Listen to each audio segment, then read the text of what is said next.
annan teile tervituseks väikse napsu. Vivad! Vivad! Valige enda keskelt välja üks selline mees või naine, kes lauas korda, mida ta mõistab ja liialt jommi ei jää. Samuti peab tema hoolt kandma selle eest, et joogid laualt otsa ei lõppeks. Need kalad ma ise täna hommikul valisin välja ja suitsetasin ära ka.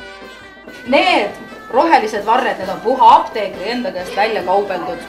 Siis on meil kena leid, kus kanaluga pekki sisse säätud on, hapud, kurgid, vorstid ja supitilk võib-olla jääb ka teile. Kõltsu emade terviseks! 2, 3, viva!